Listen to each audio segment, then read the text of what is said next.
All right. Want to welcome everyone to our Chamber Speaker Series, State of the State Legislative Update. I think it's the longest name of an event that we have. Like, there's a lot of syllables there. Speaking of a lot of syllables, my name is Guy Achigrasso, President and CEO of the Bellingham Regional Chamber of Commerce. Also a lot of syllables, just the last name alone. And I'm just so happy to welcome all of you here, an engaged business community, an engaged community in our political world as far as all the other aspects of community is so important. And so I appreciate all of you being here. And these events would not be possible without the participation and engagement of our sponsors. So we're gonna make a couple sponsor announcements and engagements. I've got a script and I'm not gonna deviate. So I would like to thank I don't think I did. Pretty sure. I may not be reading it exactly, and honestly, none of you want that, do you? So I want to thank, speaking of you, even though I'm not going to call you up just yet, our State of the State event partner, BP. Round of applause.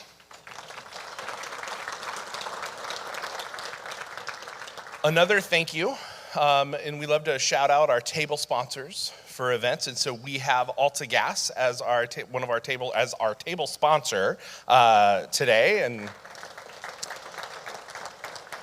for those of you who were engaged, was that just 2 weeks ago? We had Future of Energy, and then like 3-4 weeks from now, we've got Say the City and County. And so we love when a company, especially a newer company, comes to town and invests in our community. So AltaGas, thank you for being here.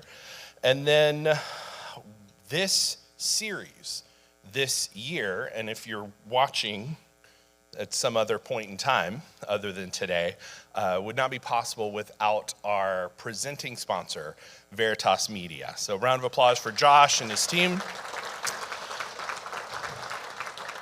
And at this time, I want to invite Josh Burdick, CEO and founder of Veritas Media, up to the stage to say a few words.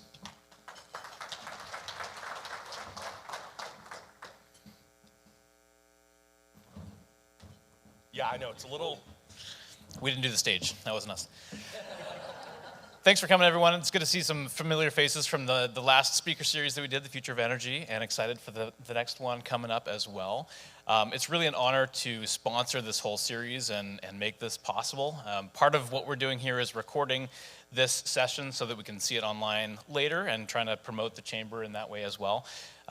Since I started Veritas, we've been an active member in the chamber and just love everything that the chamber does for this community, and it's events like this that bring people together that really make the connections happen in our community.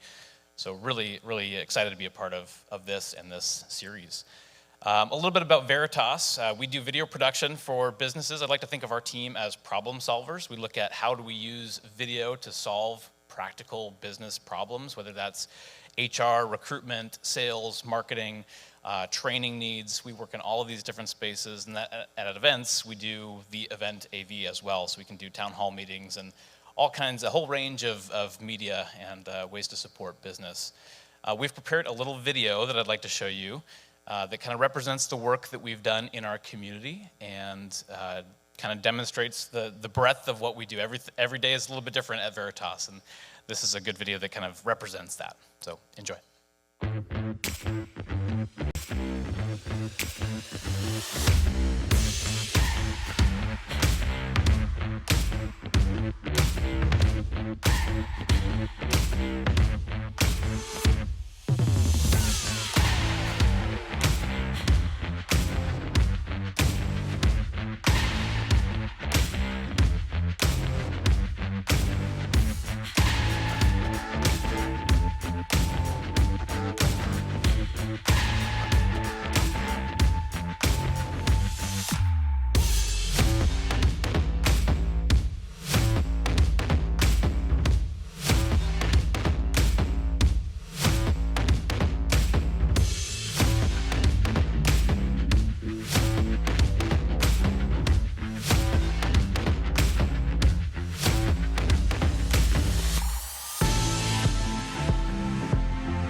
Thank you.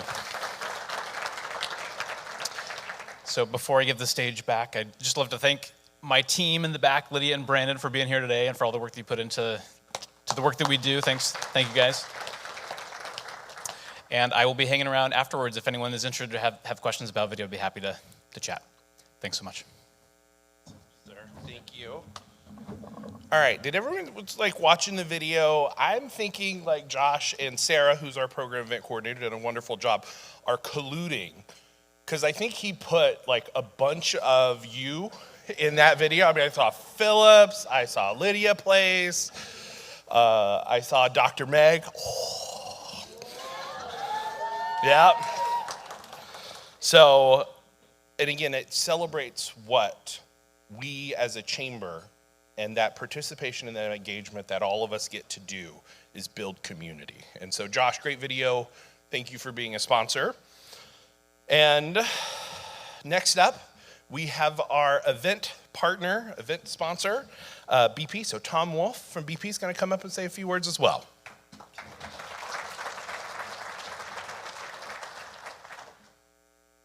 It's pretty wobbly, especially if you like shake on it, which I won't do because we're being recorded. I am not going to shake, rattle, and roll on this thing. Nope. Well, good morning or afternoon, everybody. My name is Tom Wolf. I'm the Senior Government Affairs Manager for BP on the U.S. West Coast, based here in Bellingham for almost 6 years now. Many of you know my colleague Pam Brady. She does a great job managing our government affairs and community engagement in Whatcom County. On behalf of Pam and the folks at BP, I want to thank Guy and everyone at the Chamber for putting this event together. We're proud to sponsor it and look forward to being part of the Chamber for a long time. This is a moment where I'm supposed to talk about how great BP is, the Cherry Point Refinery, and show you 20 slides in 3 minutes about our company. But I'm gonna, we're part of the Future of Energy presentation a couple weeks ago. I don't think you need to hear another reminder from me about the value of our refinery to our region, whether it's through our products that we make, the employees and the contractors who make them safely, the tax base we provide the community, or how we're working to find a path forward on the energy transition. Instead, I'd like to use this tight 3 minutes to give a shout out to the people who choose public service, in this case as elected officials. Representative Rule and Timmons and Senator Shewmake have done something I've never had the guts or talent to do, run for elected office. It's not glamorous campaigning for office, asking for money, knocking on a bazillion doors. It sucks when you lose, and it's certainly not glamorous when you win.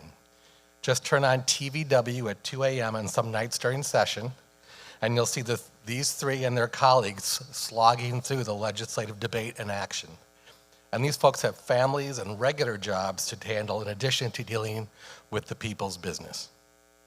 I walk into their offices in Olympia during session for my 15-minute discussion on the issue or issues that I care about, and I'm probably the 30th lobbyist they've seen that day. Yet they all make me feel like I'm the most important meeting of their day, even though I know I'm not. And add to that the plethora of feedback from community members, and you wonder how they process it all. To be an elected official takes courage, patience, passion, patience, perseverance, patience, empathy for others, and wait for it, patience. And I'm not saying these nice things because they've agreed with me on everything I've lobbied them for. Spoiler alert, they haven't. But what I am saying is that I have the utmost respect for them and their colleagues for putting themselves out there, trying to improve things for individuals, organizations, and businesses in our state and in this district. And I appreciate each of them for their steadfast concern about the interests of the people in Whatcom County. In my experience, each of them cares more about the people than the politics. Democracy works best when people like those of us in this room refuse to stand on the sidelines and decide to respectfully engage the people who represent us, all in an effort to make things better.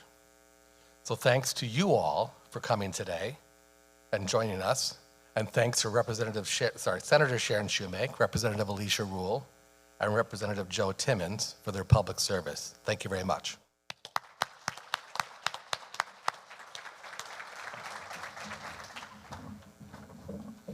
I think it's the middle one. I think the middle one is the worst, which is convenient.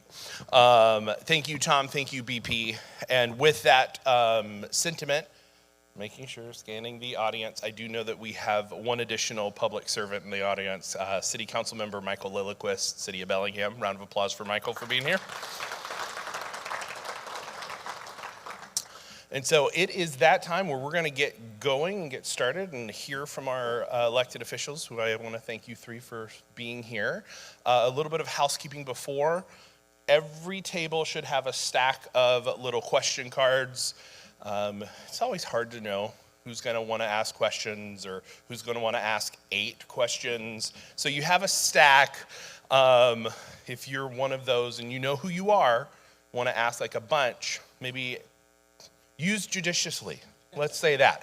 We will pick up the question cards at the end. So we're going to hear from each of the 3, and then we're going to have the question and answer following, because a lot of times it's a good question for all of them. So without further ado, I'm excited to welcome Senator Sharon Shewmake up to the stage for your presentation. Thank you. Thank you all. It's so nice to see you all, and Tom and Guy are exactly right. Democracy does work better when people participate, when people understand and appreciate their government, and realize how much you guys run a part of it. It really is, it's been an honor to serve. I'll be honest, I never thought I'd run for office. I wasn't really expecting to win the first time I ran. And it's been incredible seeing how much regular people impact things, and whether they change my mind or they're able to organize things that I couldn't get done. So much of what we do is we set things in place and then we find someone else to actually implement it. And so many of you are the implementers, so many of you are our partners in working with it, and we just really appreciate you. So for me this year, the legislative session, this was the short session year, so we have the long sessions in the odd years and the shorter sessions during the even years. And so you have to be a little bit more modest on what kind of bills you're thinking through. Usually we do the big stuff in the odd years when we have a little bit of more time. And for me, this was a very local year. I'll talk about some of the local wins and some of the local focuses that we had here on Whatcom County. But before I do that, I also want to talk a little bit about how we did continue doing some of the housing work. Last year, we did some incredible housing work. We mandated that cities allow for more types of housing, especially in cities that we allow for duplexes, that we allow for triplexes, and cities like Bellingham and the smaller cities are allowing for accessory dwelling units, attached and detached. And we tried to remove barriers. We tried to make sure that cities have enough money to be able to get permits going through efficiently. Cities still have a whole lot of work to do on that. Sorry, Michael, we gave you guys so much work to do. I think I saw Blake somewhere. There's so much work on cities right now that this wasn't the year for doing other more big things, but we did get some smaller things done. And there are 2 things that are pretty big that I think are worth doing that we still haven't gotten through yet, and one is lot splitting. Lot splitting is important, being able to chop your big lot into 2, because some of us, I don't, but some people have lots where they could chop it into 2 and provide another house and still have reasonably sized places. And the other is transit-oriented development, which is saying that we are making massive public investments in areas along, especially the light rail, and we want to make sure that they work. And transit works better when you have a lot of people living there.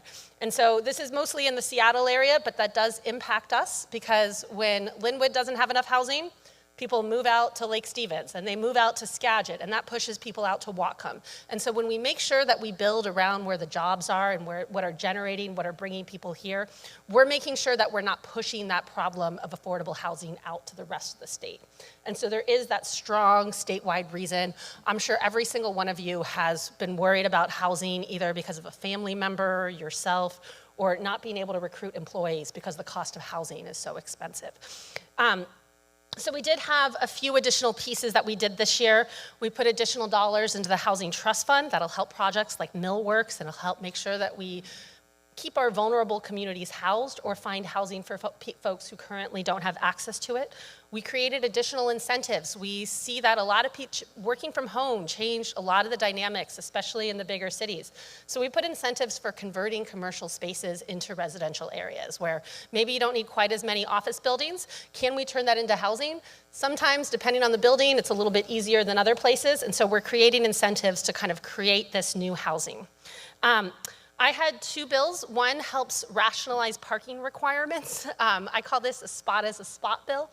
We saw in some cities that they were mandating that if you have off-street parking requirements, you also had to build a carport or you had to build a garage. And I've personally spoken to people who were thinking about building an ADU, and it was an extra $150,000 because they also had to build a garage for that ADU. If they can build a spot, that spot should count as a spot. We also allowed for buildings to do tandem parking. This is when you kind of have two cars right next to each other and then you kind of work out a parking buddy situation. Buildings are already working on this, but they have to get expensive variances. And so we're trying to make sure that we're streamlining that and not taking out some of the roadblocks here. We also had a little piece that said that if your tree ordinance and your parking requirements make it so that a lot is unbuildable, you have to give up one of them. You have to give up your parking requirement. We'll keep the trees. The trees are going to win in the tree parking fight.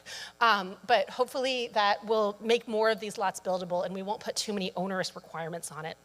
The other housing piece, that policy legislation that I had come through, was on that affordable side, on the subsidized housing. It's for the low-income home ownership opportunities. So things like Habitat for Humanity.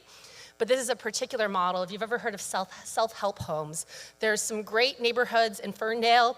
What they do is they come together and they all work and they build homes together. So you work on your home and then you work on the next family's home and so on and so on and so on. I've walked through these communities. It's beautiful. They all know each other, they work together, they pull this together. It's a great feeling of people who really know each other and care about each other, and it provides long-term stability and home ownership opportunities for people who wouldn't have been able to do it. And we made sure that there was a tax credit that they weren't technically able to access, and we got them to be able to access through. Another piece that was a budget item is we do some great coordination on the subsidized housing piece. The Housing Authority does incredible work, so do the other nonprofit partners.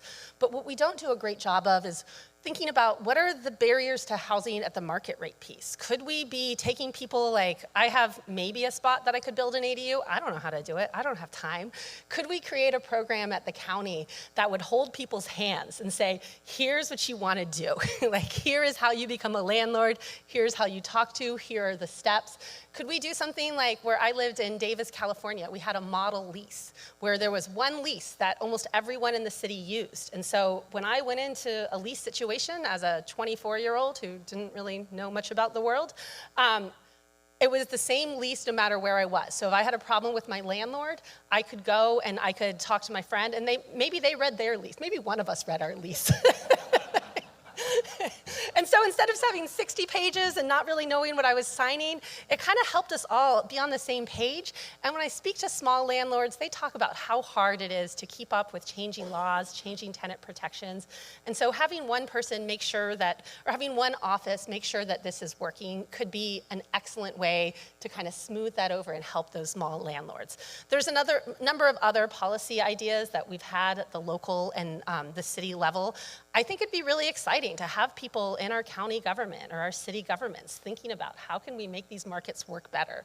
So we put some money towards an office of, we're calling it the Office of Healthy Housing, for the county to start doing this work. And they have a lot of work. I'm so appreciative of them being willing to take this on. But I think this is something that could make everything work a little bit better. We also had two local bills that I think were really important as well. One of them was for Point Roberts. It's a little community that you have to drive through Canada to reach to. The border closure was really tough on those folks. So many people, you would drive, you think you have a necessary reason to drive through Canada, you get in and the border guard says, well, she can go to the doctor's appointment, but you can't drive her there. Or they would decide that that wasn't a required reason to go, and so it was just difficult, and a lot of people moved away. If you didn't have a remote job or you weren't retired, if you were someone who was going out and working for a living and you couldn't do it from home, you moved to mainland Whatcom County. you move somewhere else, you changed your job. And one of the things that's been happening in Point Roberts is it's really hard to find someone to mow your lawn, or even the restaurants. They were alternating the times that they were open because there wasn't enough staff. And so they have a fund where they have about $1 million sitting in a bank account that they can't use because it's restricted to roads. And we expanded that to allow them to use it for transit and a few other investments, with the idea that hopefully they could get some vans and they could be able to take people from Point Roberts to mainland Whatcom County for a doctor's appointment, or they could pick kids up after school if they wanted to stay for sports or clubs. There's still a lot of work to be done on this, and I'll continue working with the county and the Point Roberts community and WTA, thank you, I saw a Marine somewhere, to make sure that we can continue this good work. There is also, we have an adjudication going on, so that is going through and figuring out who owns what water, who has the rights to what water, where they fit in. And I think about our water system as like, you know, one of those big, huge drinks where you have like, you know, everything's blue alcohol and everyone has like 15 straws in it. Maybe not like 44-year-old Sharon, but 22-year-old Sharon would have seen those and tried to drink it faster before anyone else can do it. And that's kind of the way our water system works, is that we have a whole bunch of straws in the water system, and you're trying to suck it up before the next guy does, and that does not lead to very useful uses of water. It's not clear. And so what we're trying to do is we're trying to kind of, I call this, I'm gonna sound like an economist now, we're trying to rationalize that water usage by making it clear who has the property rights and what rights and when they can use it, and that is the adjudication process. I think on the other, I support adjudication, even though it's controversial, because on the other side of it, you do get to a better situation where people understand how much water they can use. If they can save water in a way, it makes sense for them to invest it and then sell that water right to someone else. You get these incredible water markets. I love markets, but the process of going through it is not easy. And so we're gonna be going through maybe a 12-year process. That's if everything goes well. The last adjudication that happened took 40 years, and that's really difficult if you're a farmer or if you're someone that's relying on one of these water rights. And so my goal is to make it go as smoothly as possible. And so we've been looking at what are all the places where things could go haywire. And one is we don't have enough judicial resources. As we go through this adjudication process, it's a legal process. We want to make sure that if you file your claim, we have people that can look over it, can guarantee that claim, understand water rights, and are able to ensure that you get a timely response. And so we ensured, Joe had a bill to get another judge, and I had a bill on some additional commissioners as well. We worked together with this the entire time to ensure that our judicial system, which already has a backlog as a result of COVID, has the resources they need for this adjudication going forward, which I think of this as a process that isn't necessarily for us today, but it's something that we do for the future. I think of so much of what we do in the legislature. I was talking to some Western students. They asked me, how much do you think about us when you go there? And in my head, I was thinking, you know, you don't do public service for people your age. You do it for people in the future. You do it for the next generation. We are building something together. Government is incredibly slow. Anything cool takes at least 10 years. You guys all know this. And so we do this for the people in the future that are gonna be benefiting from this, and then one day not even realize how much work we put into it, and it'll just be their baseline. So I get really excited about that. I get really excited when government is a little bit boring, because that's government that's smooth, that's working for people. And so I also encourage people to always come and complain to us. Someone called me the complaint department for the state one time, and that is absolutely true.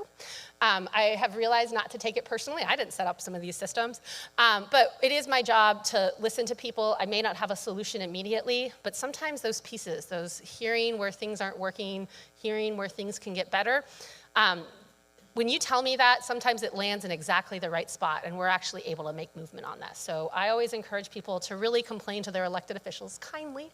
We are still humans, but I'd love to hear from you, and I'm excited. I tried to leave some things for Joe and Alicia to speak to as well. We had a whole bunch of great budget priorities that we did in this community, and I'm excited about the future forward, so thank you.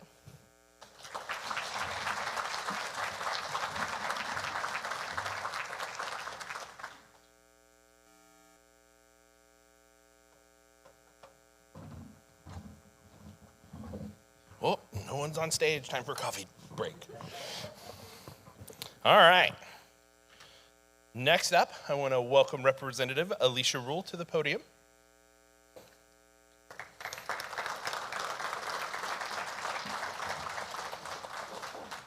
Yeah, I know. Hi. How you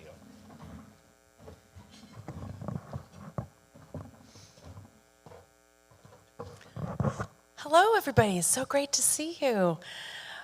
It is wonderful to be back home. We had a very fast and furious session, only 60 days, but I think alluding to what you might have heard earlier, it's 60 long days and long nights. It was great to see so many of you.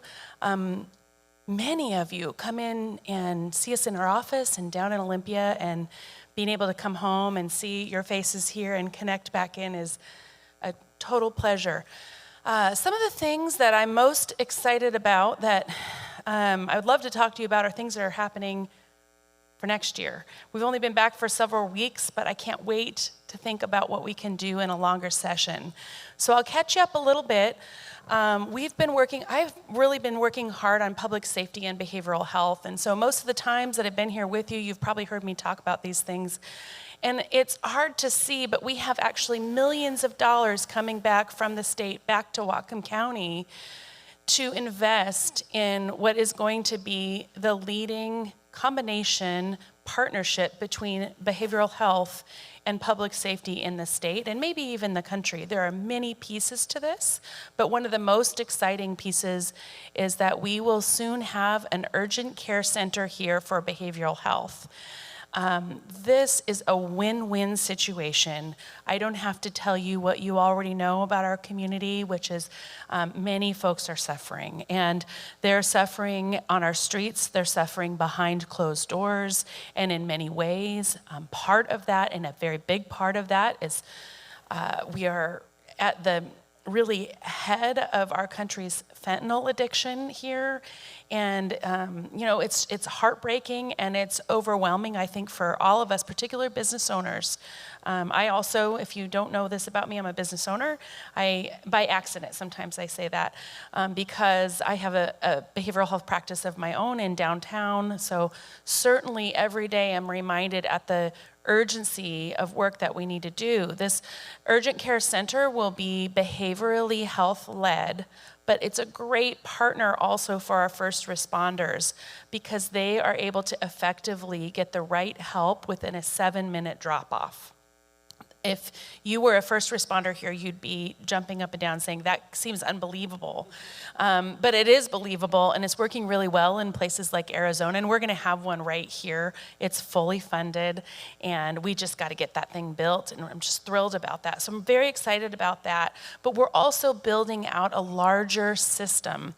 Part of that is also an inpatient center that will be built for those who are seniors and have complex needs.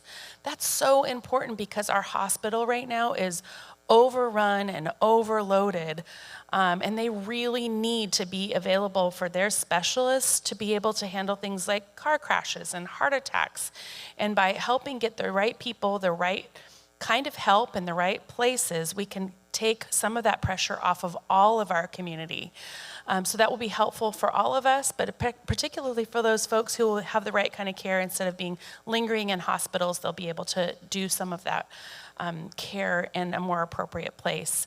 So we continue to see that building out both in capital commitments as well as operating policy type changes. We've done a whole load of work in behavioral health when it comes to operating.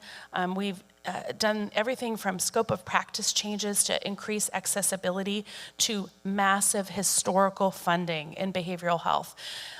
We know that this kind of crises can happen to anybody, and we know that it's happening to our own families and our own kids and our own neighbors. We've really done a lot of work when it comes to investing in both prevention and treatment. And we also this session worked toward finding some kind of a compromise, an agreed upon compromise response to the big Blake question.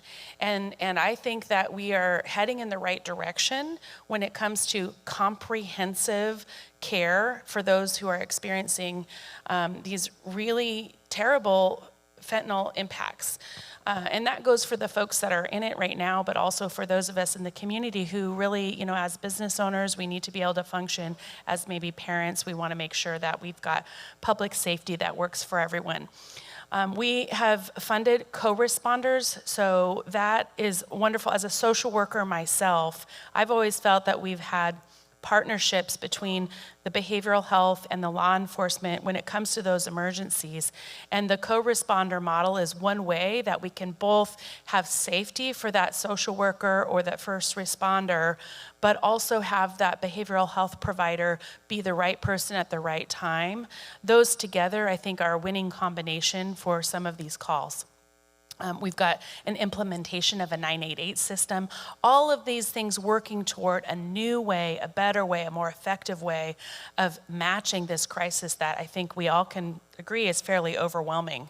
I'm proud to say that I work together with another representative out of the Greater Seattle area, Representative Hackney, to start a public safety caucus.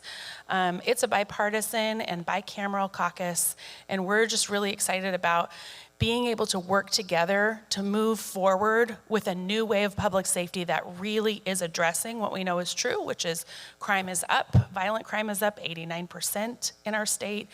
We want to make sure that we are doing this kind of work in a way that is keeping everybody in our community safe. So I'm always excited about that progress. It's hard to see it when you don't see the buildings, but it is moving fast, and I think that you will very quickly see these things built out in our community. Speaking of other issues that might be related to business, I think a lot about all of the things that you all are experiencing in terms of the impact of affordability. And so I was very proud to be able to pass a bill for our food producers. That's some of our local, all of the folks that are working on producing a variety of things, but especially dairy here in Whatcom County, to be able to keep that tax rate low and keep us competitive with places like Oregon and China and keep our food sustainability right here at home in Washington. We did some work around childcare. I have a pending bill that didn't yet get passed, but would like to continue work on that childcare bill that would allow for a tax break for business owners. And we really thought we might put together a small group for small businesses, and maybe that would even be some of you that could do a trial on this. We know that we are in a childcare crisis and we have to do multiple things working on this childcare crisis, but certainly working together, not one solution. And I think that would be one of those win-win situations that could be helpful for small and medium businesses. We know that childcare is important to you. You've been very clear about that. And so I've been very thankful for my other legislative partners in the work on childcare. We're also working together on moving forward with education and innovative ways of preparing your next workforce. We are working on both the public education system and really multiple ways that we can think out of the box and creatively about our next generation of workers. They do not function the same way that the training that worked for me doesn't work for them. We know that. So I did prepare multiple bills in the education space, thinking about how we can fully fund our education system and have creative, good, innovative solutions for meeting the whole child's needs when they're there. Mental health in schools is one piece of that.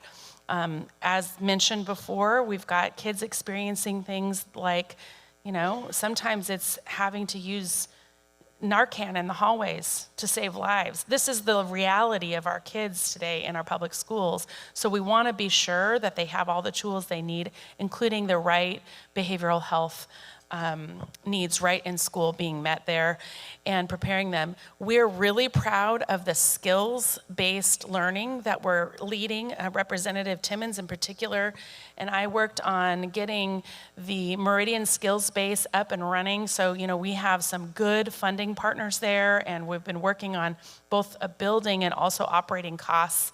So that's really exciting, and not only here in Whatcom County, but statewide. I was really proud to be able to get some of that funding to continue to support our skills-based work. That's, as you know, our trades are so important in preparing and making sure that we've got those really critical workforce needs being met by our students, and we've got a shortage, so we've got to continue working on that. Lastly, I would like to tell you, I'm thrilled. I have the viewpoint up here to be able to see that we have a lot of women in the room, and so I've been working a lot on how we can empower women, but also empower our systems to support and buoy women's opportunity, particularly in business, but also making sure that we're protecting reproductive health care. That is critical. Thank you. As we see across the country, we see that this is under attack, and when we know that reproductive health care is directly related to opportunities for women. So we will continue moving forward with every bit of protective legislation. Washington has historically been very good about being a leader in protecting this, but where there are areas that are silent, we must write legislation. There's one bill that I've got working for next session about IVF. We have got to protect that. That's so important for a lot of people. And I'm also working on some protections around surrogacy. So I look forward to continued partnerships with all of you. And I don't know if I'm allowed to, but I'm going to introduce Guy, who's going to introduce my seatmate. I just want to tell you before I get off this stage that I am very grateful for both of my seatmates. And it's just an honor to be able to introduce you to Representative Timmons. I know you know him already, but he was talking here at lunch about being a freshman, and it made me laugh because it's hard to remember that. It seems like he's been there forever, and he's been very effective and a very good partner. So I am proud to introduce him to you now.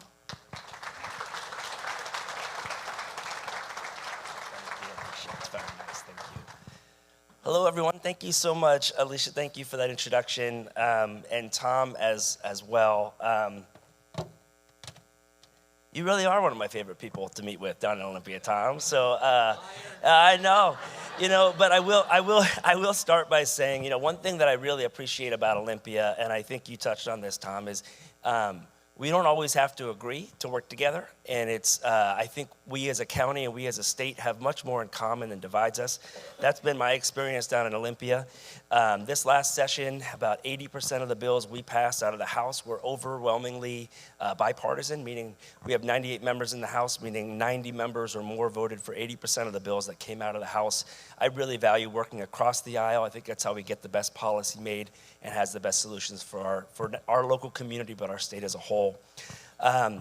It's really nice being the freshman here to go third because Alicia and Sharon already covered a lot. So I just get to kind of piggyback off that, and I really want to hear your questions. That's really why I'm here. It is an honor to be here. It's great to be back home. I have a young child. I know all three of us have children, and it's tough during session to be away from the family, and it's so nice to be back home with them on a daily basis.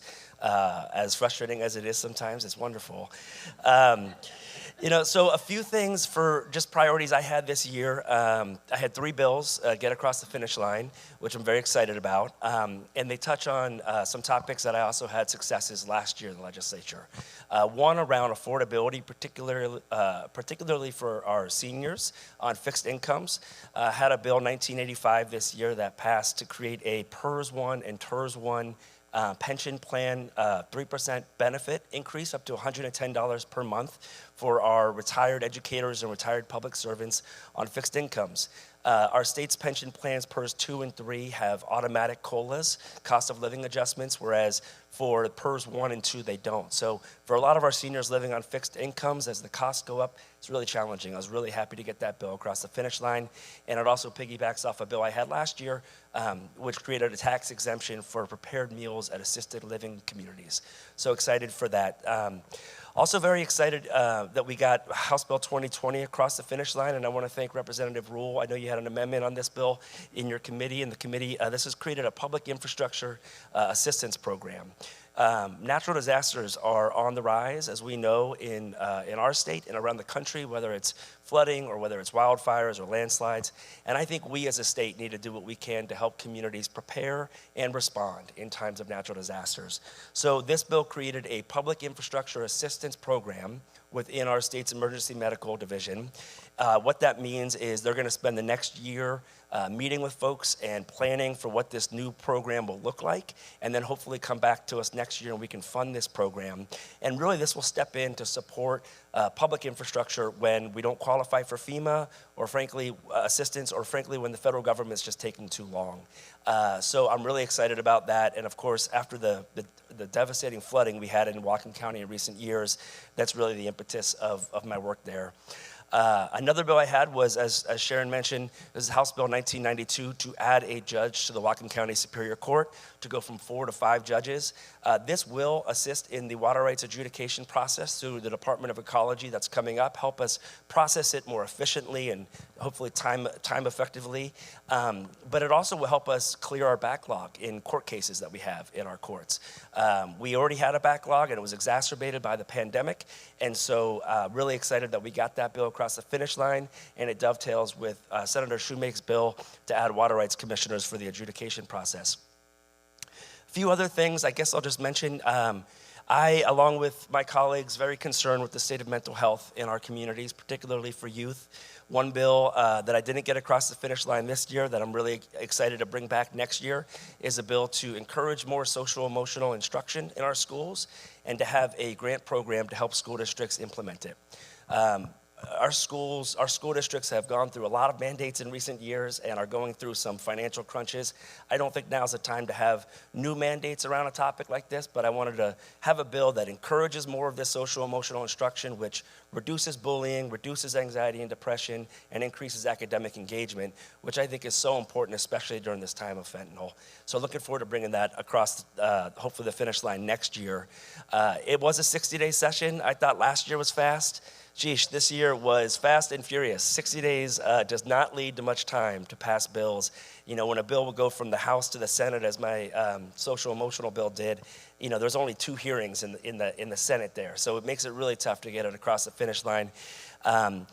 As was touched on by my colleagues, you know, it's such a pleasure working with both of them, in part because I think we really divide and conquer really well in trying to bring home resources from Olympia back to Whatcom County.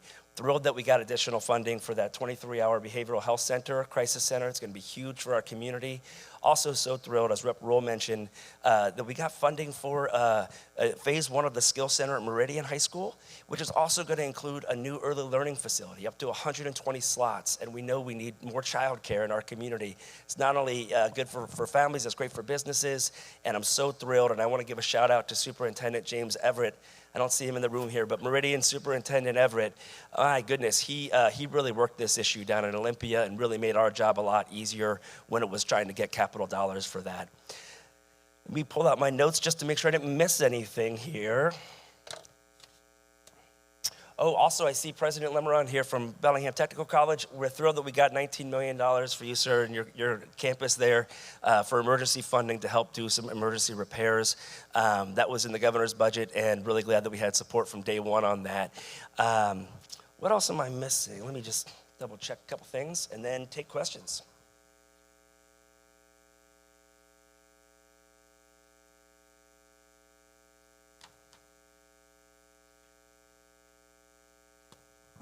That's it.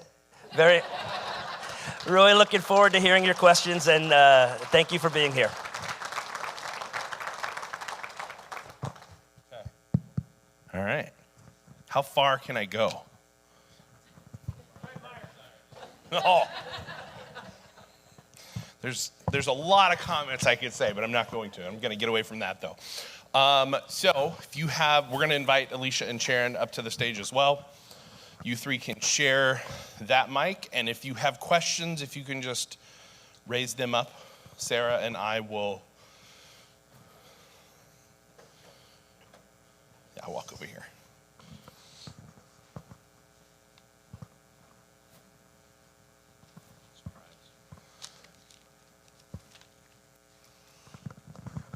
All right, so as we collect them, okay, I am going to go with this question is for Alicia.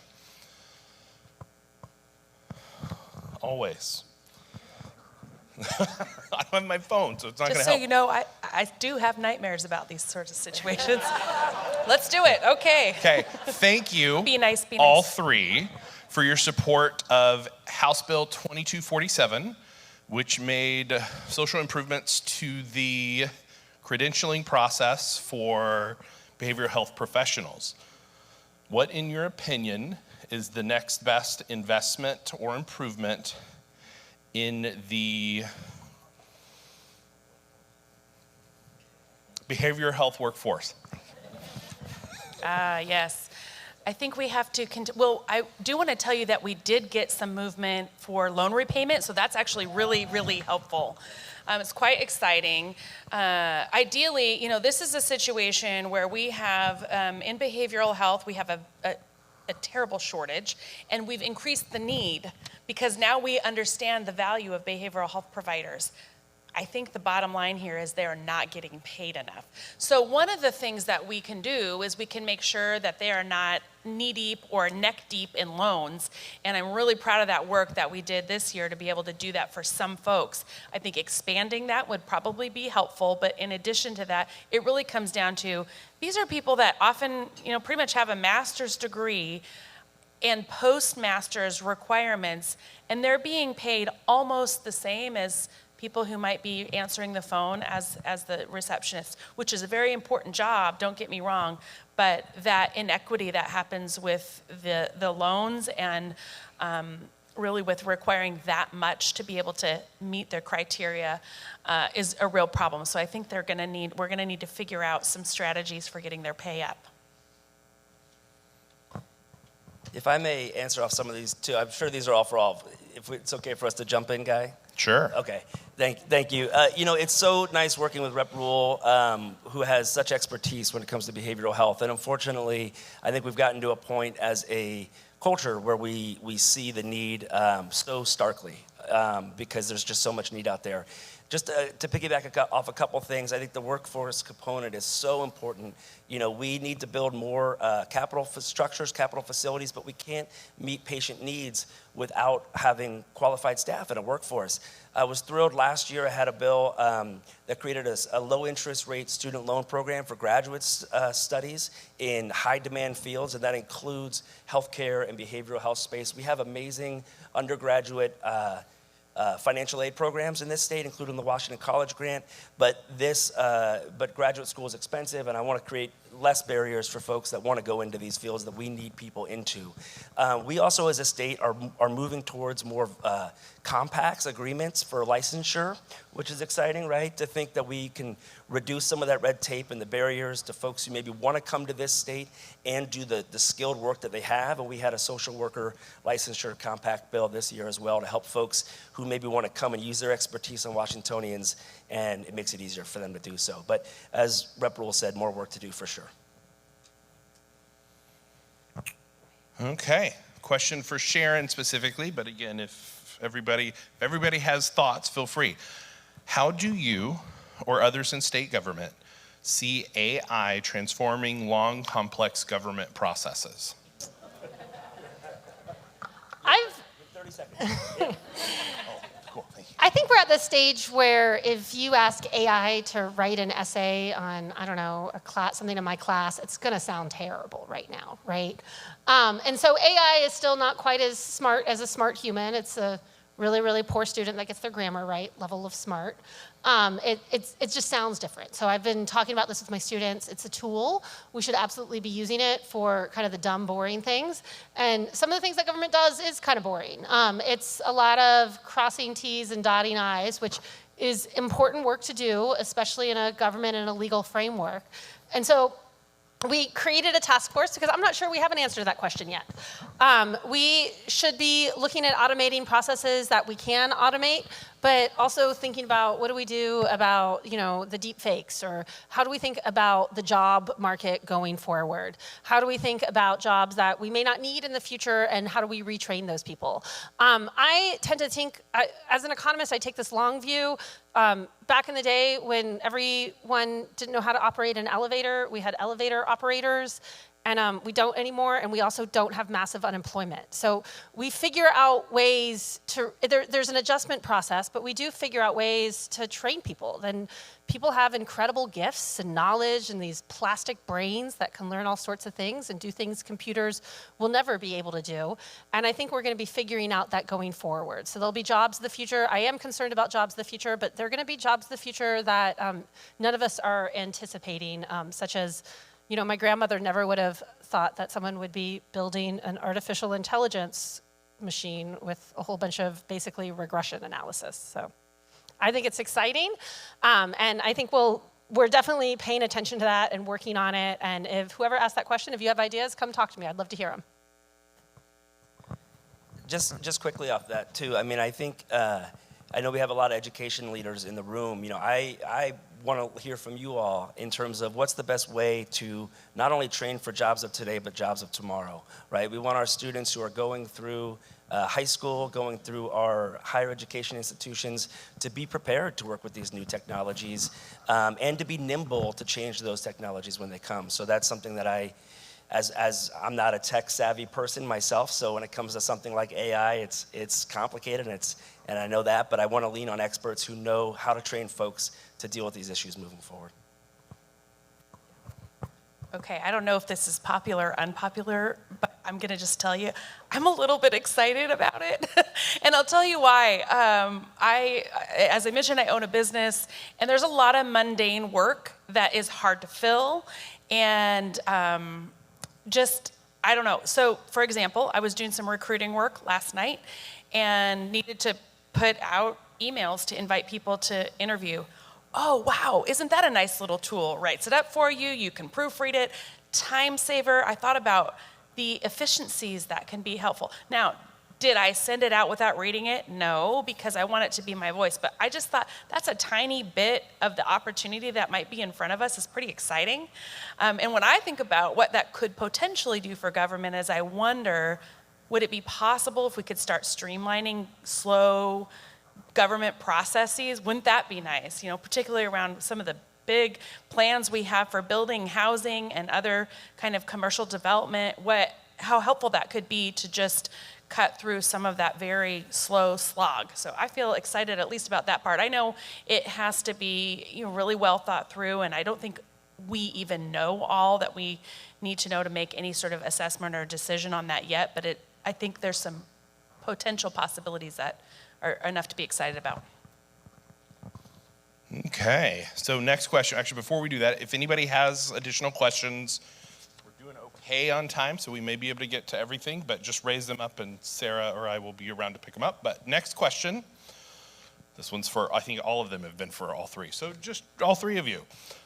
What role do you see the legislature playing in helping address the significant budgetary issues a large number of our school districts are facing? Yeah, I'll start because this is a big chunk of the time I spent down there in Olympia. We have an inequitable system right now. There are schools, even within so many schools are struggling within the 42nd district that I represent, even just looking at that microcosm, but there are two that are very much struggling. And so being able to sort of see that what is a problem that might be happening in one of our smaller school districts and doesn't even exist in some of the larger schools tells me that we have significant work to do there. I think it's probably no secret that my children attend Blaine. That's one of the schools, so I get to see both sides of it as a parent and as a legislator. It's also true for Mount Baker.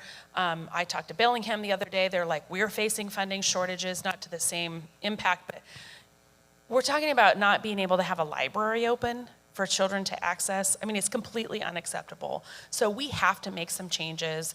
We made some progress, although it didn't get over the finish line on one of the approaches to trying to get the funding model changed a little bit. That had to do with this kind of wonky experience factor, but we've got to make some changes that don't leave our rural kids behind. And we can do that. We have the ability to do that, but the conversation isn't there yet. And so I think you can be good partners in helping us to tell our colleagues, this is a really big deal for our students. They're not getting the education that they need, and it's a real problem for our communities. One of the things we need to do, and I have a bill on this too, that it made some progress but didn't get quite over in the short session, was figure out the very granular detail as to why the enrollment numbers have gone down, because that's how we fund schools. So we've got to figure out exactly what that is, and I don't think it's one thing. Everybody thinks they know the answer. It's probably more than one thing, but we have to be able to make sure that our schools are meeting today's needs of today's children and today's youth. My experience as a child and a youth in Whatcom County was nothing like what this next generation is facing. Their days and nights are completely different than anything that we had as youth. The kinds of decisions and safety issues that they have, we could almost not even imagine. And if you're not right in the middle of it, you probably don't realize how bad it is for these kids, but they're juggling a lot. So we as the adults need to create better systems for our kids, and I'm really dedicated to making sure that that happens. Yeah, thank you for the question. I actually had some material on my notes on this, so this is perfect. Our school districts are in crisis. Our school districts are in crisis statewide. They really are. We had, quote unquote, a McCleary fix from the McCleary lawsuit a few years ago. I don't think it's gone far enough to making sure that we meet our state's obligation, which is our paramount duty to educate our kids. We have school districts that have decreasing enrollment, which decreases their budget. And this federal ESSER dollars for COVID has gone away. Our school districts are in a real challenge, and it's, as long as I'm in the legislature, it's going to be a priority of mine to figure out how we can get more funding to our schools because it is so desperately needed. Last year, we increased, so there's the special education, we have an increasing number of students that qualify for special education. Last year, we increased the cap that we as the state, that we can fund to school districts from 13.5% to 15%, which made a big difference for school districts. This year, we went from 15% to 16%. In the House, I think we passed a 17.25. It was modified in the final budget. So it's a step further in alleviating some of the financial pressures that our districts are experiencing, but frankly, it's not enough.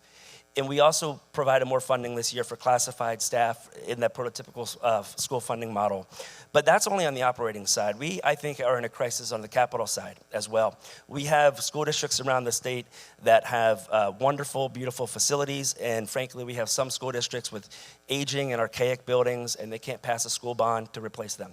So it's something that is, I think, a crisis that we're in the middle of, and I think we have work ahead for many years to get ourselves out of it. I don't have details on this, but the general picture is we want to make sure, we saw with the ESSER fund, so that was the federal infusion during COVID, when they went away, school districts thought, some of the school districts like Ferndale knew that they were going to go away and they spent it on one-term items. Some of them thought that they were going to continue and they didn't, and those were painful cuts. So one of the pieces to me that's really important as we better fund school districts is it has to be sustainable dollars. I don't want to increase school budgets by a certain percentage one year and then cut it the next, because that has so many impacts on schools, on teachers, on children, et cetera.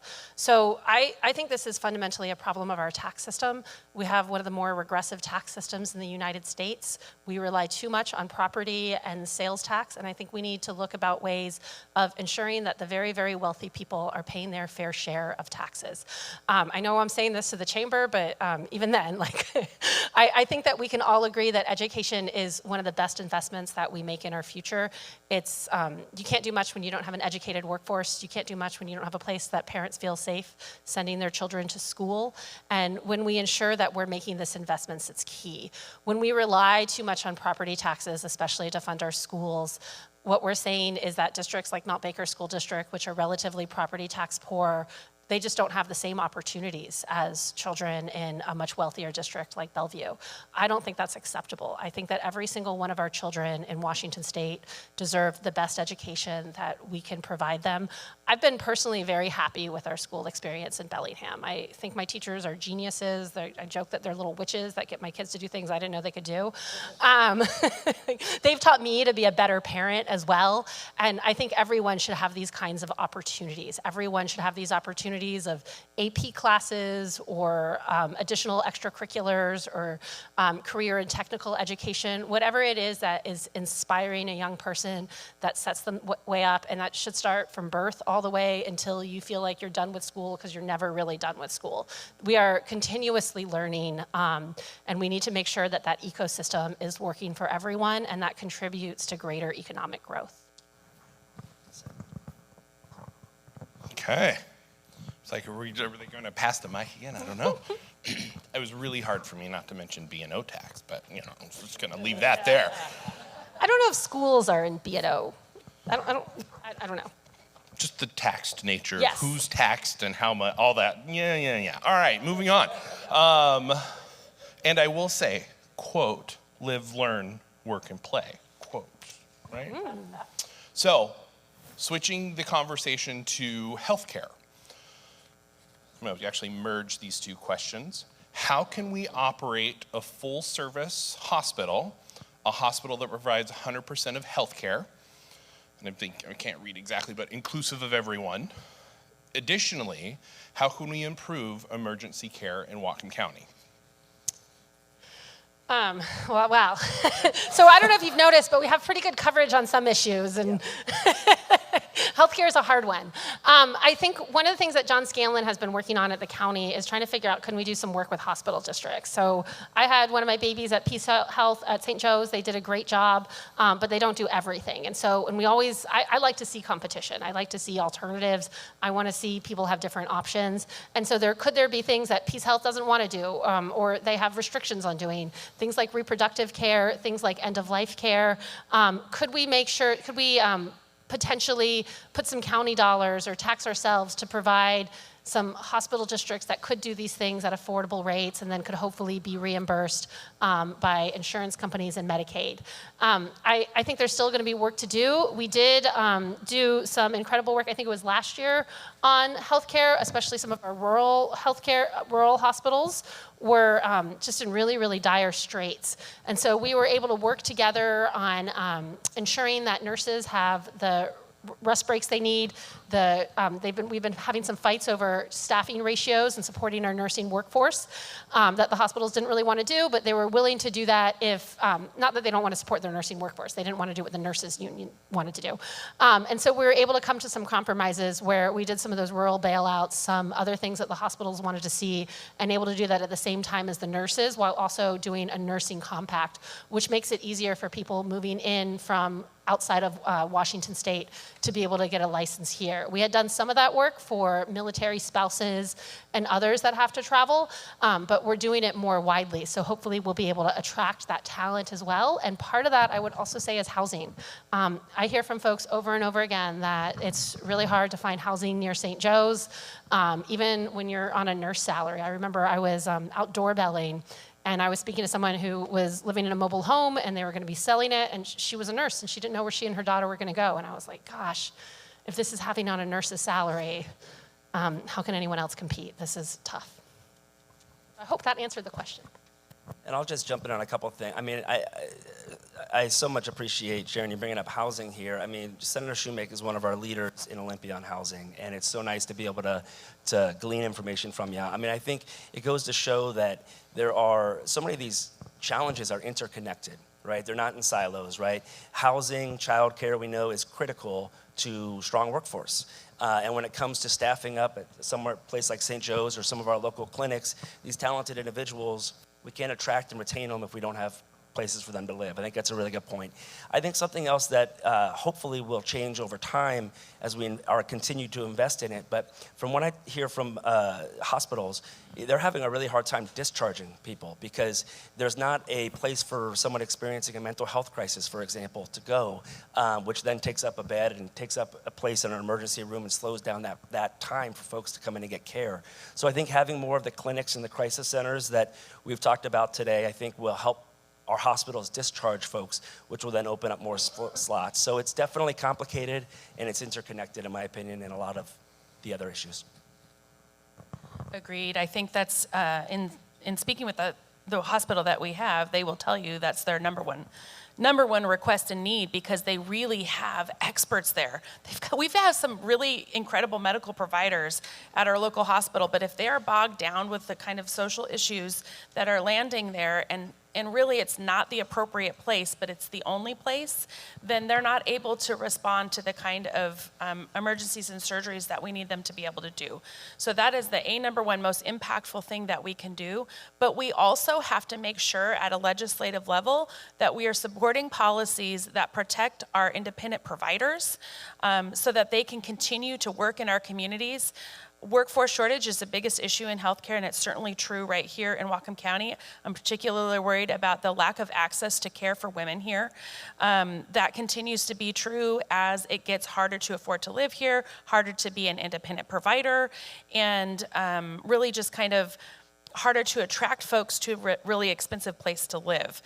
Lastly, I will mention that we just opened in Linden, I think I was there this week even, an opening for a clinic in Linden for a Peace Health multi-care facility. That will really help when we have more access to care in the larger community as we grow, because we are growing so quickly. And we've got, both North County and Bellingham. It's really helpful to ease some of that so we can have the appropriate care reaching the appropriate level of need for the person. I almost said client, I'm a healthcare provider. I do have one more thing. Another thing that we can do too is more mid-level providers. So a few years ago, we created a program for dental therapists. So dental therapists are between a hygienist and a dentist. I spoke to my dentist about it, and she's like, oh, that sounds like a good idea. I could do the more interesting stuff and have someone do some of this other stuff. And so I think that as we look for opportunities in some of those mid-level providers, we did some work on that this year as well. I think that's another way, another cost-saving measure that still gets people care. And oftentimes, I remember when I was giving birth here, I would have a meeting with my doctor once a week towards the end of the pregnancy, and it would just be like, hi, how you doing? Whereas I had a baby in the UK, and I met with midwives the entire time, which was much more appropriate for a low-risk pregnancy. And so making sure that we're really using those resources instead of the the very expensive doctor hours versus the midwife hours that oftentimes provide more appropriate care too. They have a little bit more time. They're a little bit more from the nursing philosophy than the physician philosophy. Okay, so we are getting a little short on time, so I do think we can make it through everything. So I was gonna say the rapid response round, but there's no rapid response on this one. So I'm gonna combine two questions. So two of you, I think, launched into housing. All three of you, I think, have mentioned housing. So 2 housing questions. In light of the affordability challenge of housing in Whatcom County, what relief is being considered to help homeowners, retirees, and businesses, or builders, accept the electrification of the future required mandates? Number 1. On the other side of the housing conversation, what can the state do to support middle-income housing directly rather than simply supply side? Interesting. So we did do some tax incentives on some ADUs and the multifamily tax exemption. So if you talk to developers in Seattle, but also here, they'll talk about how a lot of the buildings use the multifamily tax exemption, which is basically you get some money off your property taxes if you build multifamily, and there's some affordability requirements as well. It's a little bit of a tool that is a little bit awkward. I think there's some opportunities that they have certain requirements that you have to meet on affordability and the size of the units. That doesn't allow for as much creativity as I think builders could come up with. One of the bills that we passed this year was a co-housing model, which is kind of a single room occupancy. It's kind of how we all lived when we lived in a dorm, or when I was in school, I lived in a house with a bunch of people and we all rented a room. So making sure that we're legalizing these kind of more modest forms of housing mean that people have lower cost opportunities, either because they can't afford it or because they don't want to spend all their money on housing. They'd rather spend their money on travel and other things as well, which I think is a perfectly valid response as well. As for the electrification, I'm guessing I know who asked that question. No? Okay. Well, whoever did ask it should definitely come and talk to me, because I'd love to hear your ideas. I think some of the work that we've been doing is on instead of thinking about just natural gas systems as a way to heat homes, we're also thinking about district heating systems as a way to heat homes. So the way district heating works is we're doing it over at the waterfront. You have some sort of way of getting hot water. Either it's waste heat that you're able to use, or sometimes it's natural gas fired, or some other sort of, you can also dig deep down into the ground and you're able to warm the water up that way. And then you pipe it through the homes. And so you can get really high levels of efficiency there, relatively low cost once you get the systems set up. You can also cool homes by basically, you kind of run it backwards as a heat pump. You can use that heat to compress a gas, and that can provide cooling as well. I guess it's a new technology, but it's also kind of an old technology in its own way too. And that has some excitement. We did some policy work on that. I think we can do some more incentives on district heating. The other thing that's really nice about that is it also, the same people that build natural gas pipelines can also build district heating pipelines. And so it kind of works with that workforce piece as well that we know is really important. As much as people can be retrained, it's awkward to retrain them. It takes some time. And we got to think about the people that have those skills right now and what are they going to do if we're changing technologies. And the pace of this energy transition has been pretty fast, and there's going to be a lot of changes going forward. Another project that's kind of related to this that I think is really exciting that we didn't talk about yet is the geothermal project with the Public Utility District.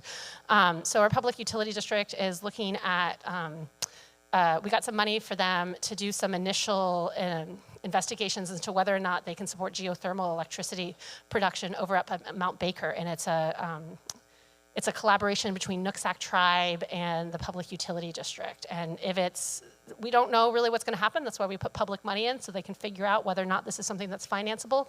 But the upper ends of these, there's enough electricity to support residential and commercial electricity demand for Whatcom County. So lots of new technologies. Some are going to work well, some aren't. We don't really know until we try them. And so that is going to be part of how we go forward in our innovation space. I mean, we could have an entire session on electrification alone. So, do have some other questions. So, if there's any more. If I could just touch on the housing Sure. just real quick, Guy, because it is such a crisis in our state and our community, I think.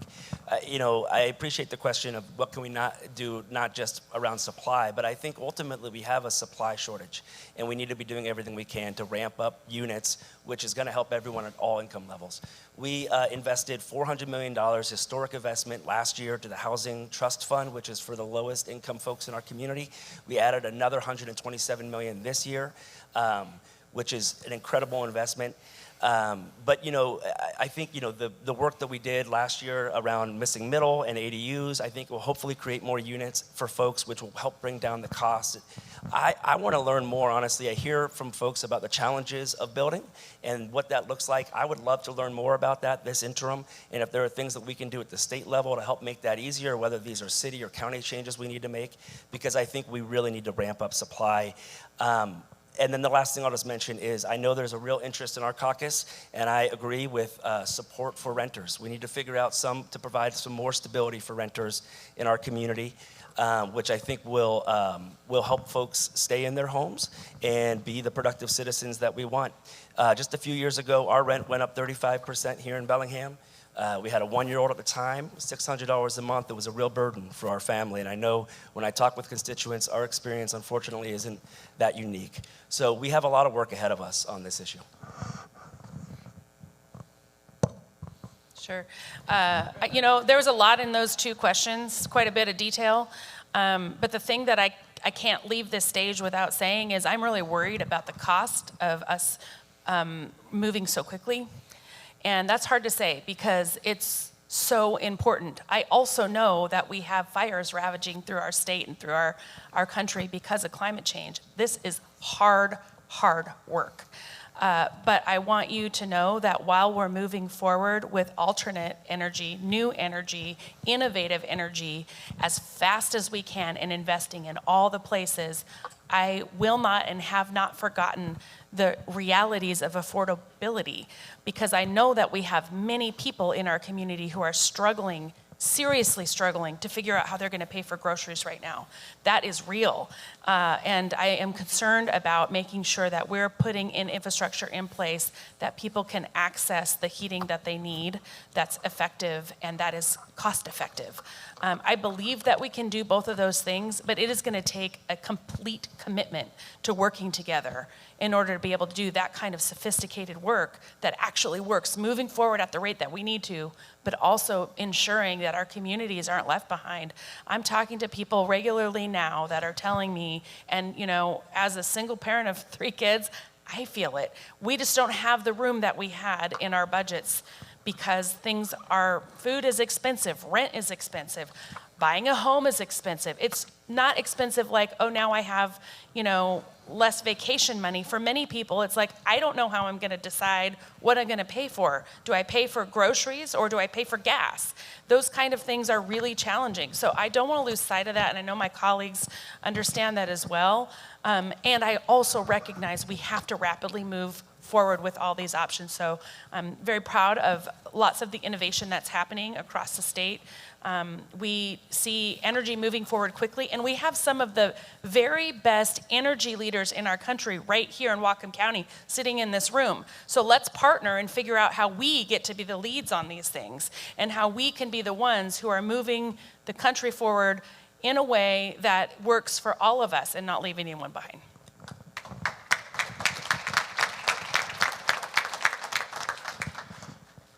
All right, 4 rapid round questions.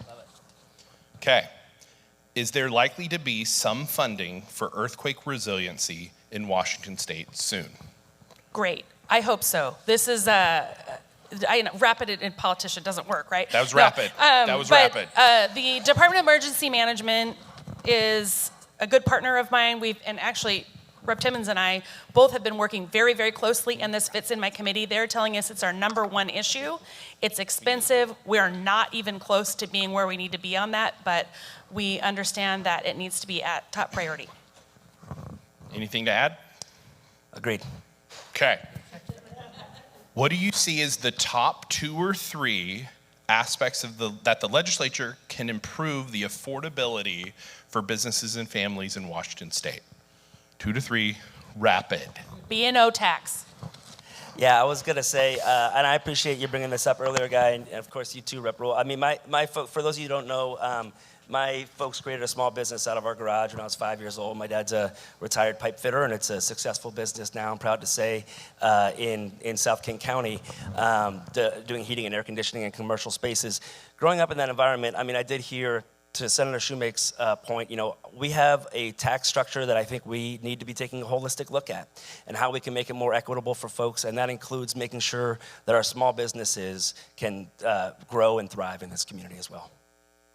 Yeah, I would say it's our tax structure, our housing, and then our infrastructure as well. You waste a lot of time if you're sitting in traffic and there's all your trucks and your workers out there as well. We got to think about, I think these are the 3 big things. If I'm going to add a 4th, it's education.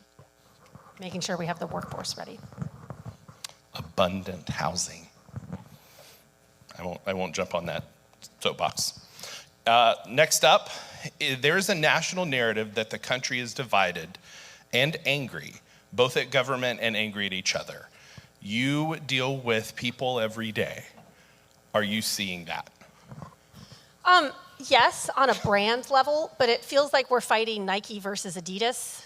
And when we actually talk about what we want in a shoe and what we want to see in our society, there's a lot more agreement. I think that the national discord is becoming more and more local, but I actually think that we have so much more in common than people realize.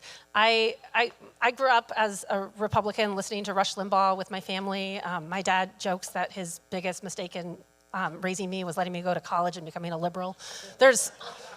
He's from Mississippi, so there's some swear words in that when he says it. But, I still love my family. We still agree on that we want clean air and clean water. We agree that we want our kids to be in good schools where they're challenged. We want to be in safe communities.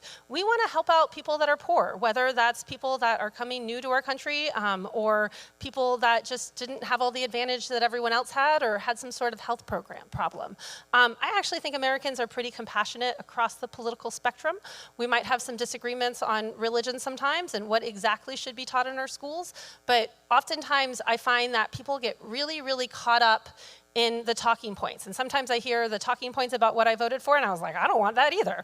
But that's also not what I voted for. And it just takes a little bit more time for us to sit down and work through these issues and hear each other out. And we might still disagree, but at least we understand why we disagree, and that it's not just that Sharon loves crime and wants to make everything expensive, right? Like that is not the case.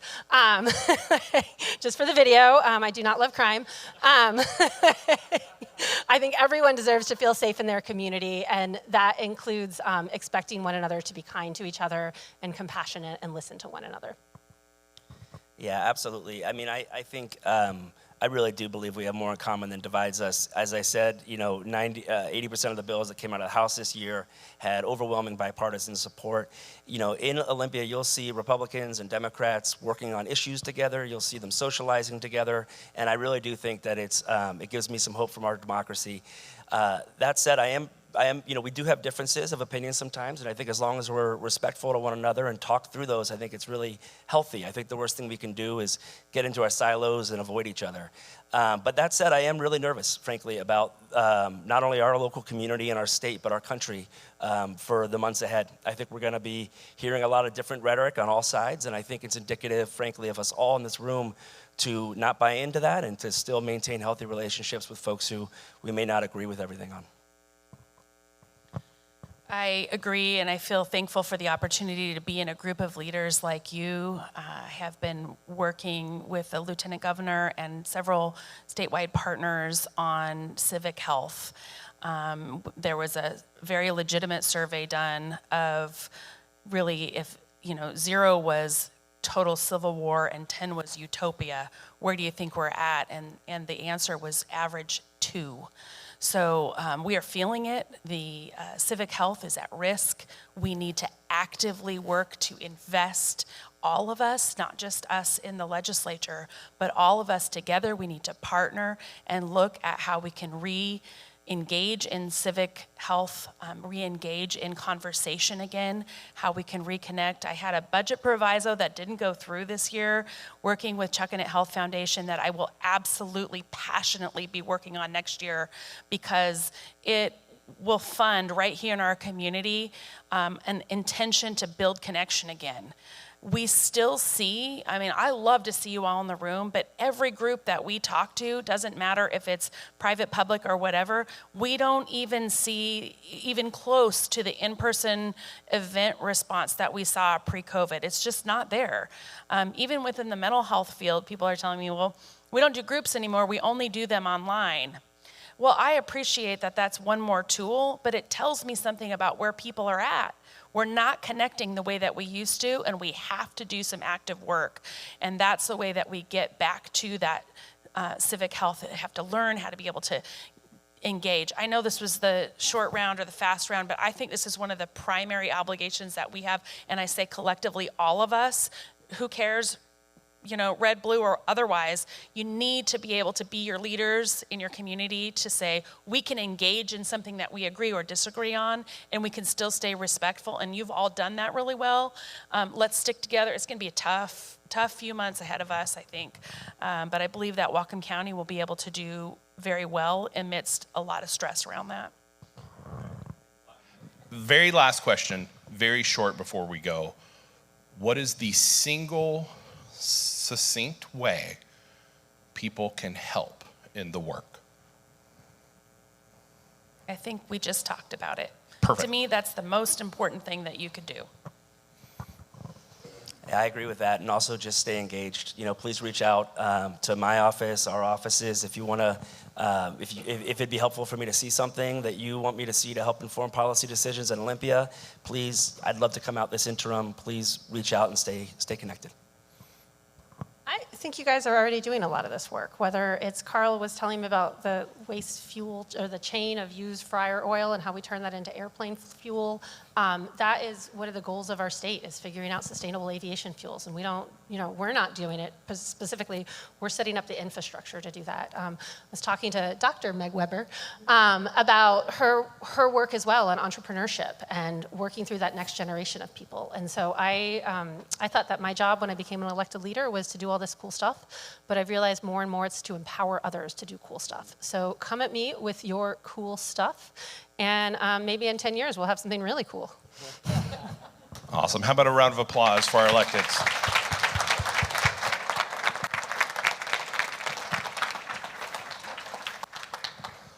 As we close out, I want to say thank you to BP for being a sponsor.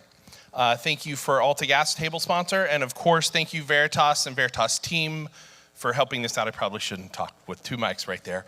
And I want to thank all of you for being here. Thank you for allowing me to get just a little over, but I felt all the questions were really important. I didn't want to leave anyone out. With that, with the connection piece, We've got about 70 people in the room. Find someone that you don't know and introduce yourself before you leave. With that, we'll see you at the State of the City and County in a couple weeks. Thank you.